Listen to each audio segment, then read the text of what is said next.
9.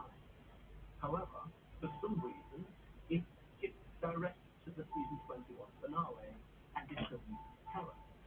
So much I had to actually listen again in case the first time was a horrible nightmare. I'm not sure if I should even reach out. Even now, as I'm typing it, I'm not convinced I'm brave enough to press send. Obviously, if you were reading this, I did. But I've managed to stay under the entity's radar for 4 years, and I want to stay that way. However, I want Alex to know that I'm not alone, and to let them know that although I don't think I've ever been totally free of it, there's no specific reason nearer it, I have developed a system to keep out of its attention.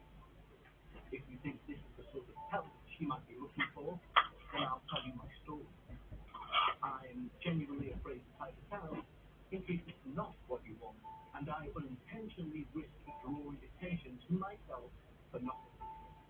Just know my story starts also with a prepaid mirror and a darkness that no one believes, and mirror me, almost to darkness, anonymous. This is Kev here. I'll also say the experience we are about to hear. That email I read has an attachment which was a photograph, which for me validates the entire experience 100%. However, I will not share that as I've been asked not to. Of course, the required thing we would love to hear the experience, but only on the basis that they felt secure and comfortable in sending it. The last thing the show would ever want to do is make somebody feel threatened in their own home just to provide us with an experience. Thankfully, Anonymous, or as we will know her within this experience, M, did send forward her experience. And so please, love the light. Make yourself comfortable, and of course, leave your disbelief at the door. As we hear all of that, divine reflection. Hi, Kat. I know you know my real name due to our correspondence, but for the purpose of my experience, please refer to me as N. As you know, I've listened to Alex's story so many times now, and I can't quite get over the similarities in my experience. From the mirror to the dolls, the dark tall figure was not quite in proportion, and the entity in the mirror itself. Please excuse me if I ramble a bit, but it's very hard to put this down because I keep Hiya, remembering Papa. all the parts, Hiya, Hercules. all things that now suddenly seem to make different sense. I live on the east coast of Scotland. When I was young, we stayed in a What are medium-sized you town doing, holiday. Hercules? My mum always said I was a weird child, preferring my own company with my books and stuffed toys since I was a kid. I was brought up in a staunch Catholic family, which I feel does have bearing on my parents' attitude towards the paranormal. We stayed in the bottom flat of a tenement building. The bedroom was at the front of the house to the left when you came to the main door. Then there was a long hallway which was always dark as there were no windows. Straight ahead was the toilet, and to the left was the living area and small kitchenette. Excuse me if this sounds like rambling, but I think it's important that you understand the layout of this small home. I didn't have a bedroom as such. A corner of my parents' room was sectioned off by a wall which didn't reach the ceiling and didn't have a door. Thinking about it now, my bedroom was basically covered in my parents' room. But I'm rambling again, I apologize. There was enough room in there for a small bunk bed and a small set of drawers. As I said, the toilet was at the other end of that long hallway, and again, there was no window apart from the one in the suite. I was terrified to go to the toilet during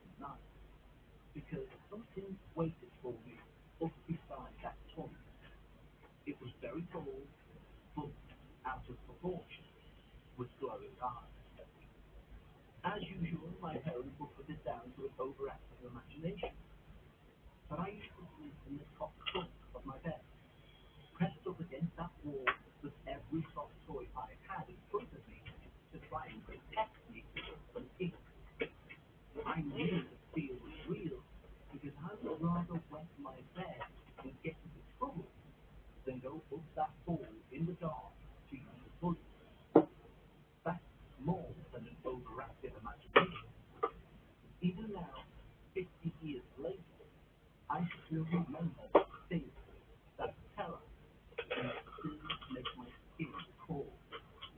I think that thing came from the trifold mirror Mom and Dad had. This one was attached to a very ornate dressing table, dark wood with carving.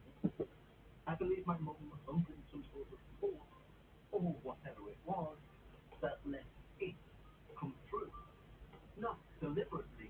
She was an absolute clean freak, and she would move those mirrors forward between behind her. So on a regular schedule, those mirrors would be facing each other, creating that infinite image whilst the people were not planning. I used to play in my parents' bedroom as mine was so small, and I frequently got in trouble for moving those mirrors, but I never did. Yes, I pranced about in front of it, fascinated by the three different images of me, but I never touched it. At this point, the mirror didn't scare me, but the monster at the end of the hallway did. We stayed in that house until my brother was born. I was five, and when we moved out and the thing at the end of the hallway was there until the end, still being described as a figment of my imagination, that dressing table moved house with us. Our next house was a masonette flat. It had an upstairs and downstairs, but was a second floor flat with a communal cell. This time, however, I had my own room right next to my parents, and I'd have to pass their bedroom to go to the bathroom at night. Again, because the hallway was upstairs and downstairs were internal, there were no windows. The dresser in my parents' room had the mirror facing the door, so I would see three me every time I went to the toilet during the night, and I started to feel uncomfortable with that reflection in the mirror. It was me, but not me, if you know what I mean. To add to the creepiness, I was given a set of looking dolls. These were China dolls, which sat on a glass shelf just staring at me. Eyes that would follow me, staring. Blue dresses, pretty early, pink lips, but really, really dark eyes. Always just staring. I asked my mum to move them because their eyes were following me, but in the end she said I was imagining. They were just dolls, just like the thing at the end of the hallway was just my imagination. It seems to me now that the majority of my childhood was lived in fear of the dark. I wasn't afraid of being alone in the dark. I was afraid of not being alone in the dark. At night, I would insist my curtains were closed completely with no gap. My door had to be closed completely too, and after the incident, the cupboard door had to be shut tight. The incident I prefer. Went like this. I had gotten into trouble yet again for moving the mirrors on the dresser. By this point, I realized it was useless to argue the point that it wasn't me. It was that monster who did it. Because that would get me into even more trouble for allegedly telling lies. As I mentioned previously, my parents were very strict Catholics, so telling lies broke with it as a severe punishment. So I was in my room, crying, telling myself how horrible my mum was, how she never believed anything I said that was a bit different, how she believed my head was in the clouds and my imagination needed to be reined in. I heard her shouting at me for dinner, but instead of going downstairs, I decided to hide in my cupboard. The cupboard was a built-in cupboard, which extended on either side with a full-length mirror on the inside of the door. I'd actually made a convenient corner in the cupboard, where I could hide when things were a bit too much. Anyway, I crouched down under the hanging clothes, and I crawled into my basement. This time, however, I did something I'd never done before. I closed that cupboard door completely. The door was so tightly fitted that not even a weak crack of light sometimes shines in and visit. The usual threat. Get down here now, or I'll slap you so hard you won't sit down for a week. If you're up there crying like a baby, I'll give you something to cry about. I'm not sure if these were UK widespread, but in Scotland they were probably high in the top 10. I heard her coming upstairs, her slippers flapping out as she lifted her foot. She stormed into the room, yanked open the cupboard, and nothing. Her eyes scanned the space, but she didn't appear to see me. Instead of what I expected, dragging me out, she slammed the door shut and left the room. I sat there in the darkness, completely confused. Why hadn't she seen me? I guess with the hanging clothes and my wee comfy corner behind, she just hadn't noticed me. I mean, that would be the logical explanation, wouldn't it? As I sat there in the dark, wondering what was going on, I began to hear a low whisper. At first, even I thought it was my imagination, but it grew louder. Still not loud enough to hear what it was saying, but it was there. Then came a feeling of something behind me. My back was against the cupboard wall, but the whispering came from behind me. I tried peeking between the clothes straight forward to the mirror, and in the darkness I saw a great glowing eye. The same eye the monster had had in the tour of the old home. I panicked. I threw myself forward towards the door, but it didn't budge. I tried again and again, but nothing. There was no movement in the door. I started hammering on the door, screaming to be let out. I was sobbing in between the squeaking with my breath itching. I banged and banged on the door for what felt like an eternity, and then the door was pulled open and I tumbled out, sobbing next. After calming down and explaining what had happened, I got into more trouble for both hiding and frightening more, and telling the stupid tale when I did get out. There are no more in the cupboard. Personally, I can find it really hard to focus, and as a non-drinker, I can also find it tricky to find one again. And how you go about finding your personal vibe is your individual choice. You know there's a 100% American farm-grown online cannabis company that ships federally legal THC direct to your home, and they found a way to combine THC with carefully selected functional ingredients. So they can target nearly every mood and health concern at the same time. I'm talking about Mood.com's incredible line of functional gummies.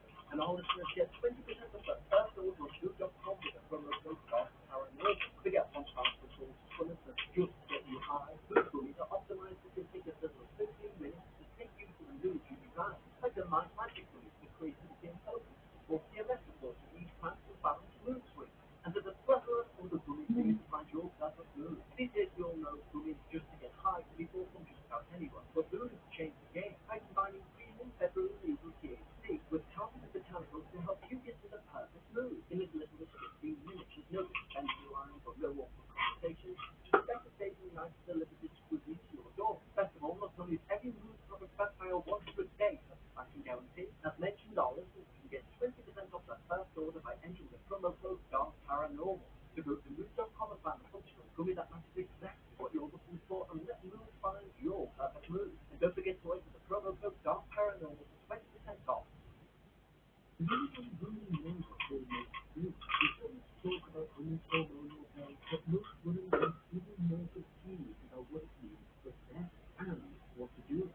That's all that confusion behind psychology. Hormone harmony is a game changer for women's struggling with hormonal imbalances that leave them exposed to both physically and mentally. It only contains science-based ingredients that bring back comfort, energy, clarity, confidence, and sense of balance. Habits that enjoy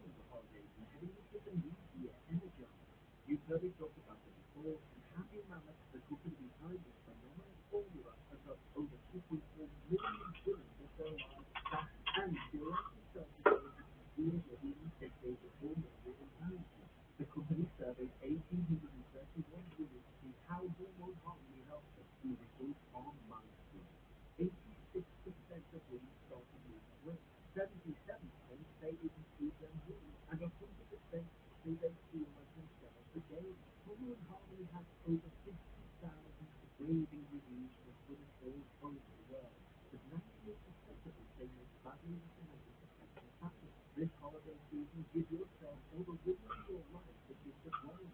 Because for a limited time, you can get 50% off your entire first order at happymamas.com. Just use the code STARParanormal at checkout. Well, the holidays are almost here, and if you still have names on your list, don't panic, because Uncommon Goods makes holiday shopping stress-free and joyful. They have thousands of one-of-a-kind gifts you literally won't find anywhere else. And you'll find those presents that say, I know you, I know what you like, I know what you love. And the chances of you giving someone a present they already have are exceptionally small. There is an artistry set that I just bought for my little niece, and I know it's a one-of-a-kind, and she will adore it.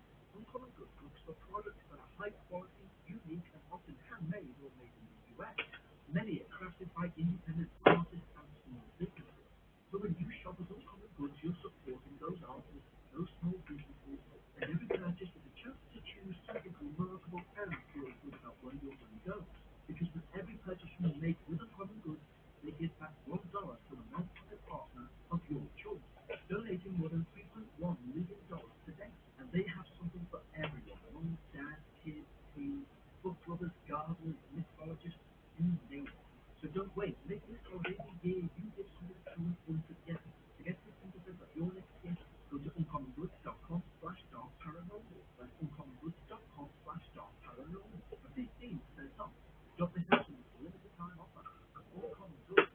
We're all out of the ordinary. We stayed there for a couple of years, and the next move, the dresser, thankfully, didn't come with us. Our next house was a lovely semi-detached house, so even at night there was light coming from outside in the hallway. Unfortunately, those lovely dolls did come with us. This time they sat on the glass shelf, directly opposite a large round mirror. I really don't know what my parents' obsession with mirrors was, but they were everywhere in the house. An ornate round one in the hall, which you'd see a reflection in each time you came downstairs. One in the living room above the fireplace that you have to pass to get to the kitchen. Apologies, I'm rambling again, but mirrors were everywhere. Back to my room, lying in bed, I could see the reflection of the dolls in the mirror, and I swear, during the night, their heads moved ever so slightly to stare at me with those dark eyes. This is where things start to get a bit weird. As if dark figures waiting outside toilets and creepy mirror images aren't weird enough, but things start to go missing about the house. Keys, jewels, they just disappear and then show up in odd places a while later. And that's when I first saw the slight difference in my own reflection.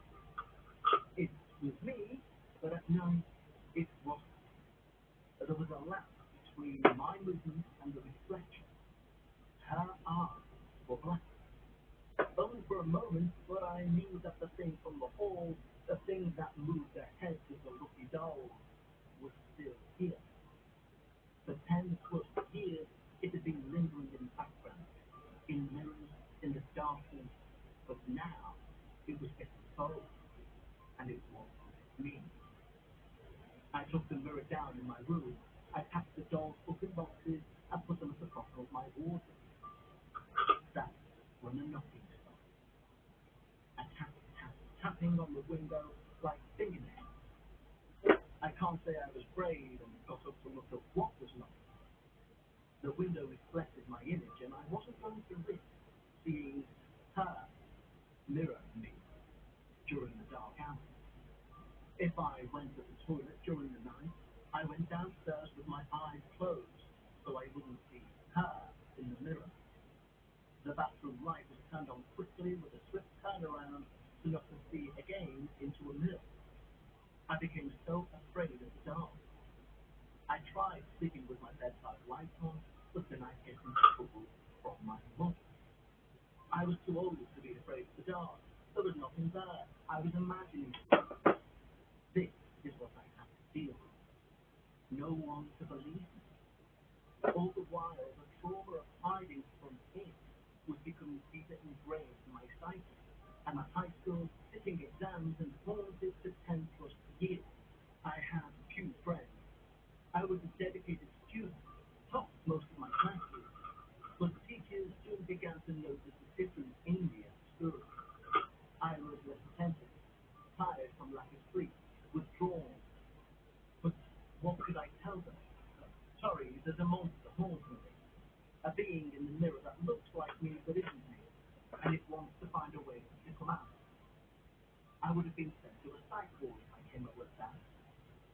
But things were getting worse since I removed the mirror in my room. The tapping on the window, the rustling of the bed, the feeling of being watched when I was alone in those rooms.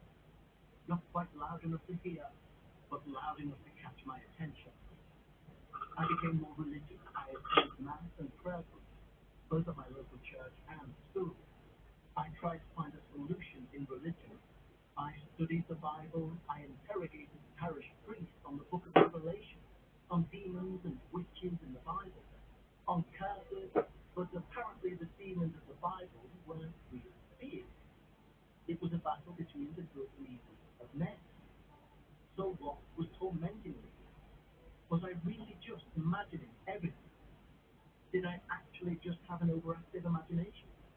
And had for as long as I could remember. This is just now a quick trigger warning around the next 30 seconds will have mentioned on. So if you do one or that is related to the topic to you, please get the headline of 30 seconds. So I'm out. I pretend nothing was wrong. While I cried myself to sleep and tried sleeping with the light on, I started to self-harm.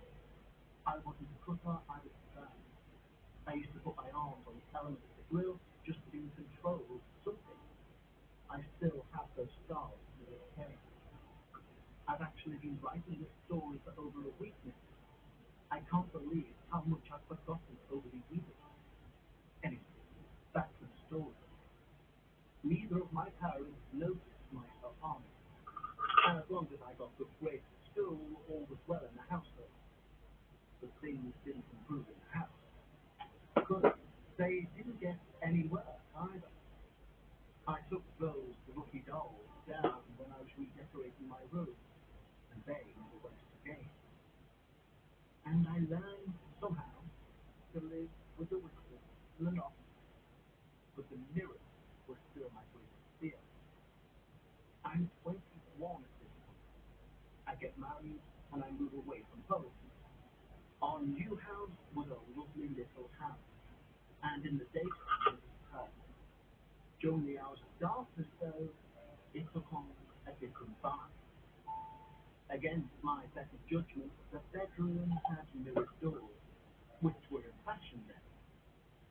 Unfortunately, they were directly opposite the window, so in certain lights, they created the eternal image. I kept the curtains closed most of the time, and luckily, my side of the bed did not directly face the mirror. However, one night when I went to the toilet, I had to pass the top of the stairs, which ran down then curved into the living room, and I felt it. The darkness which had waited at the top of the hall when I was a child. It was waiting just around the corner. I cannot describe the terror I felt that night. I mean, I almost wet myself with terror. I had two choices: either pass the top of the stairs or go back to my room and wet the bed like I did as a child. I needed to go to the bathroom, so I ran my hand along the wall to find the light switch, which was directly across from the opening, and I flipped it on. Light illuminated the hall and the top of the stairs down towards the town, towards the living room. And I swear I saw a dark mass recede round that corner. I began to hate my house. I tried my best not to be left alone after dark. I became my husband's shadow, going out with him whenever possible, even if it meant sitting in the car waiting for me. I got a lamp which I put on the corner of the stairs so so the darkness wouldn't come up, and I put a night light on the top of the landing. I really wanted to get rid of the mirrored wardrobe, but we were a young couple, our first baby on the way, and money was tight. In '97, our first daughter was born. She was a gorgeous little thing. She didn't like sleeping anywhere, which was not beside us. My husband literally held her for the first half of the night, and I would take over around 2 a.m. Because of this, I found I was awake more and more in the dark hours. Plus, I was no longer able to shadow my husband when he was out for the evening. My solution was just not to let the house go into darkness. Nightlight, lamps, even leaving the TV on mute were all solutions to my problems. Around this time, things started going missing again. I put the baby's tummy down, turned around, and it stopped. Keys would move, but it was just an inconvenient thing. Something felt malicious, if that makes sense.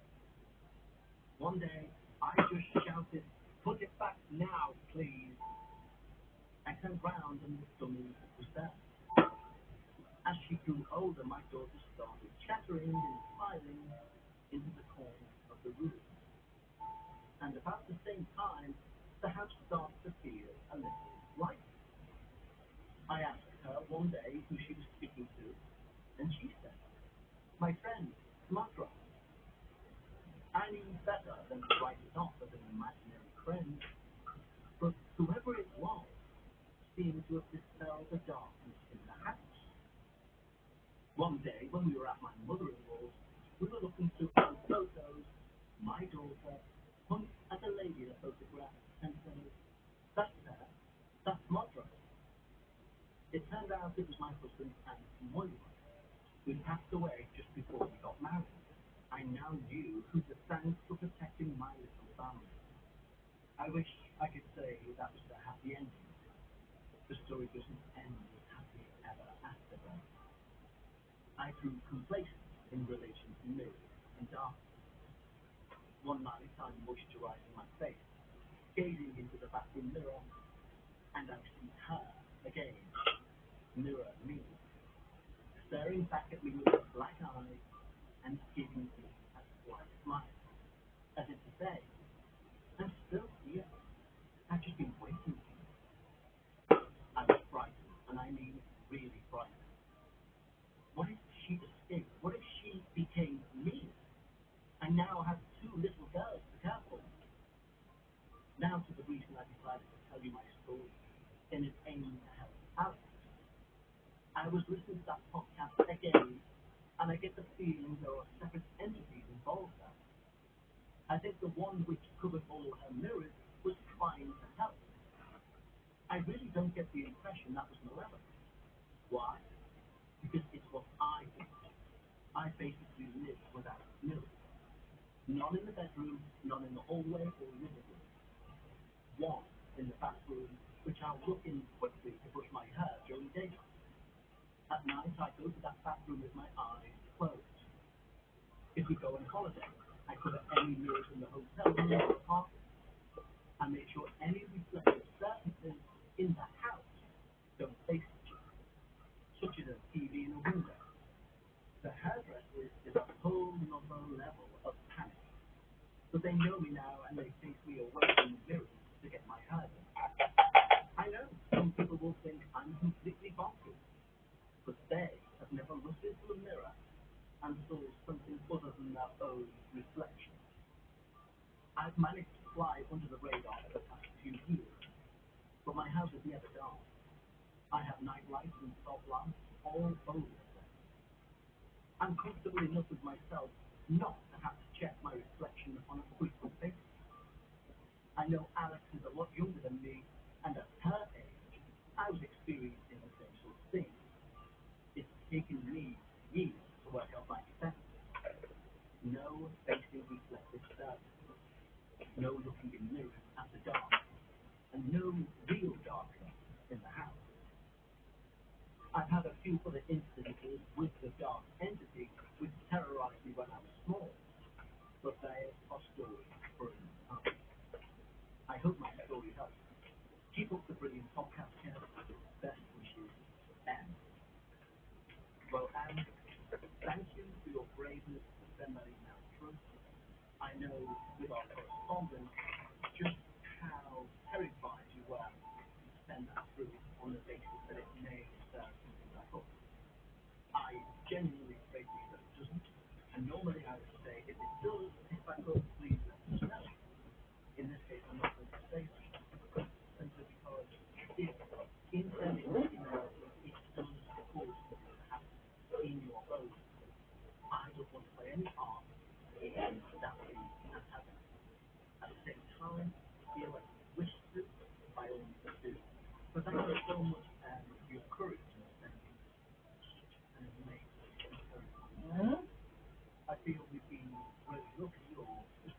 they all kind of agree we're around this step of our eventual knowledge. Well, one of the topics they covered was mirrors. But they were talking more about space mirrors, telescopes, etc. Although they did sort of phenomena that mirrors show our reflection. However, mirroring was people results then being part of the process. And that turned into a discussion about reflecting, so not necessarily a physical mirror, but what it represents, and how mirroring in the quantum world and in the real, physical world that we experience is still something that we don't fully understand. And it made me realize that there are certain things where when science cannot answer it, we as humans tend to apply some sort of magical connotation. So scientists may theorize about how the universe began, but they're not 100% sure, for example, what was before that. And when there's a mystery, we often equate magic with supernatural things. So a god, for example. But isn't it strange that everyone expects that a mirror is a mirror? But since records began, mirrors have always